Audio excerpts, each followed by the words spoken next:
በየት አልፎ በበሩ በኩል አልፎ ልበልሽ? ስሚ ዳጣ፣ የሰላም ባል ማን እንደሆነ ታውቂያለሽ? ናታንም ታውቃለህ። ባለፈው ስታወሩ ሰምቻችኋል። አዎ እናውቃለን። አርጁን አይደል? ለዛውም አንቺ የላክሽላት፣ አንቺ የመረጥሽላት አይደለም። እና ማን? አባዬ።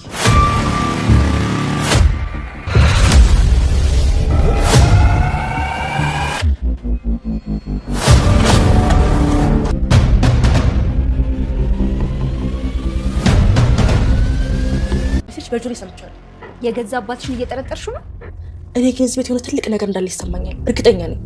በስድብ የጀመረ በጥፊ የቀጠለ ነው በመቃብር የሚጠናቀቀው። የትኛውም እናት ልጇ ካላገባ ወንድ ጋር አብራ እንድትውል እንድታድር አትፈልግም። ሴት ልጅ እኮ ነች፣ ያውም የመጀመሪያ ልጅ። ምንድነው? እኔንም ተረዳኝ እንጂ ያለ ባህሪ እኮ ነው ይሄን ሁሉ ሚስጥር ተሸክሜ ያለሁት። የልጁን ስም ማን አለቻችሁ? እልዝበይ። ይህን ነገር ማርታ ቀድማኝ ከምታውቅና እሷንና ልጆቼን ከማጣ እህቶችሽ እስከ መጨረሻው ድረስ እህታቸው እንደሆንሽ ባያውቁ መርጣለሁ። ሴት በጆሮ ሰምቻለሁ። የገዛ አባትሽን እየጠረጠርሽው ነው? እኔ ግን እዚህ ቤት የሆነ ትልቅ ነገር እንዳለ ይሰማኛል። እርግጠኛ ነኝ። በስድብ የጀመረ በጥፊ የቀጠለ ነው በመቃብር የሚጠናቀቀው። የትኛውም እናት ልጇ ካላገባ ወንድ ጋር አብራ እንድትውል እንድታድር አትፈልግም። ሴት ልጅ እኮ ነች፣ ያውም የመጀመሪያ ልጅ። ምንድነው? እኔንም ተረዳኝ እንጂ ያለ ባህሪ እኮ ነው ይሄን ሁሉ ሚስጥር ተሸክሜ ያለሁት። የልጁን ስም ማን አለቻችሁ? እልዝበይ። ይህን ነገር ማርታ ቀድማኝ ከምታውቅና እሷንና ልጆቼን ከማጣ እህቶችሽ እስከ መጨረሻው ድረስ እህታቸው እንደሆንሽ ባያውቁ መርጣለሁ። ዳጣ እናቷ ሰላም እንደሆነች አወቀች። አቤጌል ዳጣን ዛሬ ጉድሽ ይበላል፣ ጉድ አለ ዛሬ ቤት። ዳጣ ተደምጭክራለ፣ ጉዴ ሲፈላ ናታን ታጠፋኛለህ አይደል? አንተ ልጆች ወሬያቸውንም አላመረኝም። ሄራላታን አንተ ራስህ ጉድ አለብህ። ባለፈው ሰላምና አባዬ ሲያወሩ ሰምቻለሁ። ምንድን ነው ያወሩት ታዲያ? የእነሱ የሁለቱ ወሬ ለእኛ ጉዴ የሆነው እኛ ምን ያገባን ትላለች ዳጣ። ታልፎ ነው ለእኛ ጉዴ የሚሆነው ትላለች ዳጣ። ደግሞ ጉድ ይሆናል እንጂ ሁለታችሁም ታውቃላችሁ የሰላም ባል ማን እንደሆነ። ናታንም አንተም ታውቃለህ፣ ዳጣም ታውቃለች። አሁን እናውቀዋለን። አድሆን አይደል? ያዘውም አንችላችሁ አንቺ መረጥሽላት ትላለች ዳጣ። አይደለም ትላለች አቤጌል። እና ማን ነው ይላል ዳጊ። ይቅርታ ናታን። አባዬ ነው ብላ አላፈነዳችው። ዳጣም ከተቀመጠችበት እንጣጥ ብላ ነበር የተነሳችው። እጅግ በጣም ደንግጣለች።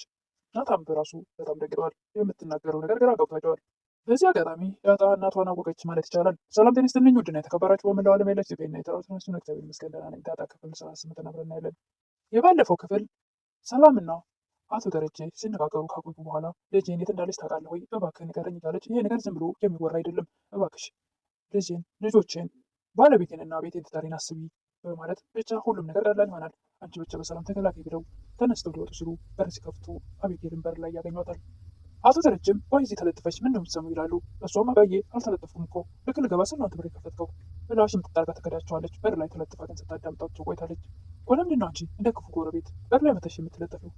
ሚስጥር ለመስማት ነው ይላሉ አቶ ደረጀ። እኔ አልተለጠፍኩም ልገባ ስላልተከፈትክ ያለች አሁንም በድጋሚ ደጋግማ ትከዳቸዋለች። አቶ ደረጀም ወደዛ ግቢ ምን አይነት ምን ትመስላለች ብለው አልፈዋት ይሄዳሉ። ውስጥ ስትገባ ሰላምን ሳሎን ቁጭ ብላ ታገኛታለች። ታፈጥባታለች በጣም። ምንድን ነው እንደዚህ ያፈጠጥሽብኝ ትላለች ሰላም። ናፍቃሽ ልበልሽ ያወራችሁት በሙሉ ሰምቻለሁ ትላለች አቤጌል ለሰላም። ኧረ እባክሽ ጎበዝ እንኳን ሰማሽ ትላለች ሰላም። ትዳሬና ልጆችን የሚልሽ አንቺ ስለኛ ምን አባሽ አጎቶች ነው እንደዛ የሚልሽ ትላለች አቤጌል። ሰላምም ለምን ሄደሽ ራሱን አባትሽን አትጠይቂውም? እኔ ሁሉንም ሰምቻችኋለሁ። እንኳንም ሰማሽ። ደግሞ እንደዛ ያለው ቤተሰቦች ጋር ሂጄ እወልዳለሁ ስላልኩት ነው ትላለች ሰላም። ልጆችን አስቢ ያለው ለዛ ነው። ኧረ እባክሽ አንቺ ለኛ ምን ጠቅመሽ ነው? አሁን እኮ አንቺ ነሽ አንቺ ሳትሆኚ እኛ ነን የተሸከምንሽ ትላለች አቤጌል። ምክንያት ፈልጋ እነሱን ሁለቱን ከዛ ቤት ማስወጣት የምትፈልገው ሰላምና ዳጣን ከዛ ቤት ለማስወጣት የምታደርገው ጥረት አባቷ ላይ ሳይቀር ትዳሩ እንዲበተን የአባቷ ትዳር ሲበተን እናቷንም ነገሮችን እንደምታበለሻሻቸው በፍጹም ማሰብ አልቻለችም። የአባቷ ትዳር ብቻውን አባቷ ብቻ የሚቸገርበት ወይም ደግሞ የአባቷ ብቻ ትዳር የሚበተን መሰላት ለእናቷም አላሰበችላትም። በተደጋጋሚ ሰላምን ለማውጣታት ሁሉንም እያንዳንዱ ነገር ሰምቻችኋለሁ ትላለች አቤጌል። በቃ እንኳን ሰማች ታዲያ ምን ይደረግ? ለእኔ ባትናገሪ እናቴ ስታውጣታሽ ትናገሪያታለሽ፣ እኔ ለእናቴ እናገራለሁ ትላለች አቤጌል። ደግሞ የልጅሽን አባት ያላስታወቅሽው ለዛ ነው፣ ምን ብለሽ ታስታውቂ? ጋርቻውንም መውጣታቷን ጀምራለች፣ ቀጥላበታለች። ሰላምም አንቺ ምን አልሽ? የገዛ አባትሽን እየጠረጠርሽ ነው እንዴ? ምን አይነት ባለጌ ሴት ነሽ ትላለች። ሲጀመር ቀድሞ ቢሆን ተነግሬ ነበር፣ እኔን የሚሰማኝ የለም እንጂ ለሚስቴና ለልጆች አስቢ ብሎሻል። ስለዚህ ይሄ ነገር ዝም ብሎ ያለ ምክንያት የተናገረሽ ይመስለኛል ብለሽ ታስቢያለሽ። እኔ ለመሸወድ በፍጹም ማንም አይሸውደኝም ትላለች አቤጌል። የልጅ አባት አለኝ ካልሽ አምጪ አሁኑኑ፣ አለበለዚያ እያንዳንዱን ለእናቴ እናገራለሁ። ይህን ለማድረግ ደግሞ ልብ የለሽም ትላለች ሰላም። ጋሼ ከዚህ ቤት ነው አይደል ያስወጣሽ? እትዬ ደግሞ ነፍስሽን ከስጋሽ ታስወጣልሻለች። ሰላም ከጋሼ ነው ከአባዬ ነው ያረገዘችው ያልሻት ቀን አለጋለሽ ትላለች ሰላም። የልጅሽን አባት አምጪው ምንም ብትኝ አለቅሽም። እኔ እኮ ኤቢ ሞኝ አይደለሁም እሺ እና ደግሞ እዚህ ቤት ውስጥ የምትሰሪው በጣም ብዙ ነገር አለ። አንቺና ዳጣን የምለቃችሁ ከዚህ ቤት ስትወጡ ብቻ ነው እሺ ትላለች አቤጌል። ሰላምም የፈለግሽውን ነገር ማድረግ ትችላለች፣ ምንም አታመጭ ብላ ከአጠገቧ ተነስታ ትሄዳለች። አቤጌል ናታንን ባለፈው ለሰላም ልትነግራት የነበረው ሚስጥር ምንድን ነው ለእኔ ንገረኝ ትላለች። እንቅልፍ መቷል መሄድ ነው ሁለተኛ ነው ይላል ናታን። ዳጣ ብትሆን ኖሮ እንቅልፍ አይመጣም አይደል? ደግሞ ይህ ሚስጥር ነው መቼ ነው እንደዛ ያልኩት ይላል ናታን። ባለፈው እኔ ስመጣ ሚስጥሩን አቆማችሁት ማውራታችሁን፣ ሌላ ቀን እነግርሻለሁ በላት ነበር። ስለዚህ ያን ነገር አሁን ለእኔ ንገረኝ። እኔ የማውቀው ነገር የለም ምንም ሚስጥርም የለኝም፣ ደግሞ ረስቼዋለሁ ይላል ናታን። ግን እዚህ ቤት የሆነ ነገር እየተሰራ እንደሆነ አይሰማህም ትላለች አቤጌል። ምንድን ነው የሚሰራው? ምንም አይታየኝም። እኔ ግን ይታየኛል፣ በጣም ትልቅ ነገር አለ ትላለች አቤጌል። ምንም ነገር ሳይካሄድ ምንም ነገር የተካሄደ ወይም ትልቅ ሚስጥር ያለ መስሎ ከታየች ይሄ ጤነኝነት አይደለም ይላል ናታን። ይኸውልሽ ኤቢ፣ እኔ ዶክተር አይደለሁም፣ ነገር ግን ካነበብኩት መጽሐፍ የሆነ የበሽታ ስም ይጠራላታል፣ እሱ ነገር ሳይዝሽ አይቀርም ይላታል። በሽተኛ ናት እያልከኝ ነው ብላ ተበጣለች። እኔ በጣም ጤነኛ ነኝ፣ እናንተ ናችሁ የታመማችሁት። የሰላም ልጅ አባት የሚያስጨንቃችሁ ዳጣ ይሄን ያክል ጊዜኛ ቤት ስትኖር ምንም የማይመስላችሁ አባዬ እንኳን እንደዚህ ሲሆን እያያችሁ ዝም ያላችሁት በሽተኞች እናንተ ናችሁ ትላለች አቤጌል። የእውነት ህመም ነው ኤቢ፣ እኔ ሳይሽ ሁሉ ጤነኛ አትመስይኝም ይላል ናታን። አቶ ደረጀም ለባለቤታቸው ለወይዘሮ ማርታ ያልሽ ተፈታ አይደል ይላሉ። አንዱን ነው ታዲያ አቤጌል አባቱ የሰጧትን ካርድ እና ምንድን ነው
አቤጌል ናታንን ኩርፍቱ መሄድ አለብን ትላለች። ናታንዬ እኔ እኮ እወድሃለሁ በጣም ትላለች። እማዬ ደግሞ ለአንድ ሳምንት ፓኬጅ ትገዛልናለች ትላለች አቤጌል። እኔ ደግሞ ምን እንደሚገርም ታውቂያለሽ? እማዬን ከአንቺ በላይ ነው ማወቄ ምኑ ነው የሚገርማ ትላለች። አሁን ስታስብ እማዬ ባልኩ ብላለኛ ኩርፍቱ ይሉ ትለናለች ገንዘብ ከፍላ ይላታል። እማዬ እኮ አንተ እንዳገባ ነው የምትፈልገው ትላለች አቤጌል። እማዬ አሁን አንቺ እንደምትይው ባደርግ አንገቷ ላይ ያለውን ክርበት ሳ ነው የምትረግመኝ፣ ከእኔ ከሆንክ ብላ ነው የምትረግመህ ትላለች አቤጌል። ይኸውልሽ ኤቢ፣ ስርዓት የሚባል ነገር አለ። የትኛውም እናት ገና ሳታገባ ካላገባት ወንድ ጋር ሄዳ ውላ እንድታድር አትፈቅድም። እማዬ የምትፈልገው አንቺ እንደምታስበው አይደለም። ምናልባት እማዬ የምትፈልገው አንቺና እኔ ሰላም እንድንሆን በሰላም እንድንኖር፣ ወይ ደግሞ ምናልባት ወደፊት እኔ ከወደድኩሽ አንቺ ከወደድሽኝ በፍቅር ብንኖር ደስ ሊላት ይችላል። አሁን ግን ኩርፍቱ የምትል ነገር በጭራሽ ያመነመርሽው ይላል ናታን። አንተ ብዙ ታወራለህ። ከዳጣ ጋር ቢሆን ኖሮ አይደለም ኩርፍቱ ገሃነም ግባ ብትባልም ትገባ ነበር። ይህን ደግሞ የምታደርገው ሰላም ናት፣ በገባ በወጣ ቁጥር እየመከረች። አሁን ሁሉም ተኝተዋል፣ ባትረብሽ ጥሩ ነው። ጌቢና ተኝ ይላታል። ከአንተ ጋር ነው የምተኛው ትላለች። እሱን ሞክሪውና እንተያያለን ብሏት ተነስቶ ጥሏት ይሄዳል። ዳጣም ከአባቷ ከተደረጀ ጋር መኪና ውስጥ ሆና እኔ ቁጭ መኪና በጣም ነው የምወዳት ትላለች። ግድ የለም መንጃ ፈቃድ አውጪና ይገዛልሻል ይላሉ አቶ ደረጀ። ዳጣም አሰብኩት እኮ ለኢቢሳ ይገዛል የሚፈጠረውን ነገር ትላለች። እንደዛ ከሆነ እንግዲህ ስታገቡ ይገዛላቸዋል ለሁለታችሁም ይላሉ እሳቸው። እንደዛ ሳይሻል አይቀርም። እኔ መኪናዋን የምወዳት ግን አባዬ ለማለት ነፃነት ስለሚሰማኝ ብቻ ነው ትላለች ዳጣ። አይዞሽ ዳጣ፣ ቤት ውስጥ ቢሆን አባዬ ብለሽ የምጠሪበት ቀን እየተደረሰ ነው ይላሉ አቶ ደረጀ። ዳጣም ኧረ ምንም አልቀረበም፣ እባክህ ከቀን ወደ ቀን ደግሞ ችግር እየተፈጠረ ነው የምን ችግር ነው ይላሉ አቶ ደረጀ። በቃ እኔ እያስጠነቁኝ ነው ጥያቄና መልሳቸው ትላለች። ማን ነው የሚጨቀጭቅሽ? ማን ነው የሚጠይቅሽ? ይላሉ አቶ ደረጀ። አቤት የእናት አደለቆች ልጅ ምን ላደርጋት? ይላሉ አቶ ደረጀ። አይ አባዬ እሷ መቀላል ነው። ኧረ ሁሉም ናቸው ትላለች። ማን ነው እሱ ሁሉም? ውሃ ብቻ ናት የማጠይቀኝ። አቤጌል፣ ናታን፣ ሰላም በየቀኑ የሆነ ያልሆነ እየጠየቁኝ ግራ እያጋቡኝ ነው። እንደውም አባዬ የጠረጠሩ ሁላ ነው የሚመስሉት። ምንድን ነው የጠረጠሩት? ማለትም ጠይቀሻለች እንዴ? ይላሉ አቶ ደረጀ። አቤጌልም ውሃንና ምጥንን የሰላም ሂዱና ሰላም ጋር የልጅሽ አባት ማን ነው ብላችሁ ጠይቋት። ዝም ብላችሁ እንዳትመጡ በደንብ ጠይቋት እንዳትረቋ ትላለች። ሰላም የራሷ ስም ነው ትላለች። የልጇን አባት ስም እንዳልኳችሁ ሂዱና ጠይቁ ትላለች። እሺ ብሎ ይሄዳሉ። ዳጣም አይ እሷ እንኳን ጠይቃኝ አታውቅም፣ እትዬ ጠይቃኝ አታውቅም ትላለች። ግን ደግሞ ሰላምና ናታን ሲያናዝዙኝ ነበረ ከዚህ በፊት እንደቀልድ አዲስ አበባ ነው የተወለድኳት ስላልኳቸው ደረጀም ዳጣ ምን እያደረግሽ ነው ብለው ይቆጣሉ። ይህን ነገር ማርታ የሰማች ቀን በአንድ ቀን ውስጥ 2 ሬሳችን ቤት ውስጥ ይወጣል። እባክሽ በጭራሽ ማርታ ይህን ነገር ማወቅ የለባትም። አባ እየጠየቁ አልጠየቀችኝም። ናታንና ሰላም አብይን ናቸው ደጋግሞ እየጠየቁኝ ያሉት። ሰላም ምን አገባት ስላንቺ? ናታንስ ቢሆን አብይልስ ምን አገባቸው? እነሱ ምን አገባቸው? አታያቸውም እንዴ? ይላሉ አቶ ደረጀ። እንደ አባዬ እንደውም ናታን አብይልንና ውሃን እህታችሁ ነኝ ብዬ ፍርጥርጡን አውጥቼ ለምን በአንድ ቀን አለም አትገለባበትም? ውሃና ምጥንም የሰላምን የልጅ አባት ጠይቃችሁ ነው ስለተባሉ ሄደው ተመልሰው ሲመጡ ማነው አለቻችሁ ትላለች። የአባቱ ስም በይ ነው፣ የልጁ ስም ደግሞ እርርበይ። እውነትም እርርበይ በዚህ ሰዓት አቤጌል እርር ትላለች። እርርበይ የሚል መልስ ተመልሶላታል። የልጇ አባት ስም በይ፣ የልጇ ስም ደግሞ እርር፣ አንድ ላይ ሲነበብ እርርበይ። አቤጌልን በመበሳጨት ሁለቱንም በጥፊ ብላቸው ከጠገባቸው ተነስታ ትሄዳለች። አቶ ደረጀም አንቺ እህቶቼ ይህን ነገር አውቀው አለምትፈነዳት ያለሽ ማርታ ይህን ነገር እኔ ሳልነግራት ብታውቅ ትሞታለች። እኔ ደግሞ ይህ የቤተሰብ አደጋ ውስጥ ከወደቀ እኔ ህይወት የለኝም ይላሉ አቶ ደረጀ። እባክሽ ዳጣ ትንሽ ጊዜ ታገሽኝ፣ ሁሉንም ነገር ያስተካክለዋለሁ ይላሉ አቶ ደረጀ። እሺ ነው ምን ብዬ ለዋሻቸው? በየቀኑ መዋሸት ሰለቸኝ እኔ ትላለች ዳጣ። እሺ አንድ ቀን ብንጋለጽስ ትላለች ዳጣ። ለአንቺም አልነግርሽ ወደ እኔ የሚመጡ ስለ አንቺ የሚጠይቁኝ ዳጣ ማናት የሚል ብዙ ጥያቄ አለ። ለጊዜው ያለን አማራጭ አንቺ እዛው ድሬዳዋ እንደተወለድሽ መልሰሽ እናሳምኛቸው፣ አባትሽ ደግሞ ሲሳይ ነው። ያለን አማራጭ ነው ነገሮች እስኪስተካከሉ ይላሉ አቶ ደረጀ። እና እስከ መቼ ነው እንደዚህ የሚሆነው ትላለች ዳጣ። ይህን ነገር ማርታ ቀድማኝ እኔ ሳልነግራት ከምታውቅ እንደውም እህቶችሽ እስከ መጨረሻው እህታቸው እንደሆነች ባያውቁ እመርጣለሁ ይላሉ አቶ ደረጀ። ይሄ ነገር ቤታችን ነገሮች ፍርስርሶቹ ከሚወጡ እኔና ባንቺ መሀል ይቅር ይላሉ። ከሁሉም ደግሞ አደገኛዋ አቤጌል ናት። እሷ ነገር መፈልፈሏን አታቆምም። የአንቺ እዚህ መኖር ደግሞ እሷን አስጨንቋታል። እመኚኝ ዳጣ፣ ለዚህ ቤተሰብ ስትይ ትንሽ ጊዜ ቆይ ጠብቂኝና እናትሽም እህቶችሽም እንዳውቅሽ አደርጋለሁ። ብቻ ግን ለዚህ ቤተሰብ ስትይ ተጠንቀቂ። በስልክም ሆነ ሰው የለም ብለሽ ምንም ነገር እንዳታወሪ። በስተ መጨረሻም አቤጌልና ዳጣን ጉድሽ ይፈላል ትላለች። ታዲያ ችግር አለ? ጉዴ ሲፈላ ናታን ያጠፋልኛል ትላለች ዳጣ። እናንተ ልጆች ወሬያችሁ ደስ አላለኝም ይላል። አንተ ራስህ ጉድ አለብህ። ባለፈው አባዬና ሰላም ሲያወሩ ሰምቻቸዋለሁ ትላለች አቤጌል። ምንድን ነው ያወሩት ታዲያ? እነሱ ስላወሩት ነገር እኛ ምን አገባን? ጉዳችን የሚፈላው ትላለች ዳጣ። ስሚ ዳጣ፣ የሰላም ባል ማን እንደሆነ ታውቂያለሽ፣ ናታንም ታውቃለህ ትላለች አቤጌል። የሰላም ባል ማን እንደሆነ ታውቂያለሽ፣ አንተም ታውቃለህ ትላለች። አዎ እናውቃለን። እርዱን አይደል? አንቺ የመረጥሽላት፣ አንቺ ላክሽላት አይደለም ትላለች አቤጌል። እና ማን ነው? አቤጌልም አባዬ ነው ብላ ታፈንደዋለች። ዳጣ እና ናታንም እጅግ በጣም ደንግጠዋል። ከተቀመጠችበት እንጣጥ ብላ ነበር።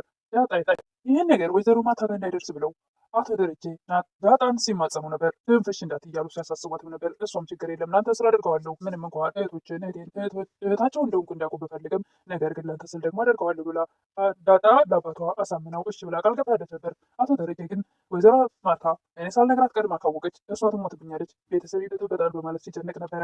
አቤጌል ግን በር ላይ ከዚህ በፊት የባለፈው ክፍል ላይ አቶ ደረጀና ሰላም ሲያወሩ ተለጥፋ በር ላይ ስላዳመጠች ነገሮችን ሆን ብላ ጉድጓድ የመቆፈሯ አቤጌል እንግዲህ አፍርጠዋለች። አባዬ ነው የሰላም ልጅ አባት በማለት ወይዘሮ ማርታ ላይ ይደርሳል ይህ ነገር ወይስ እዛው ሸፋፍ ነው ያስቀሩት ይሆን? እሱ እንግዲህ በቀጣይ የምናይ ይሆናል። ዳጣም በጣም ደንግጣለች።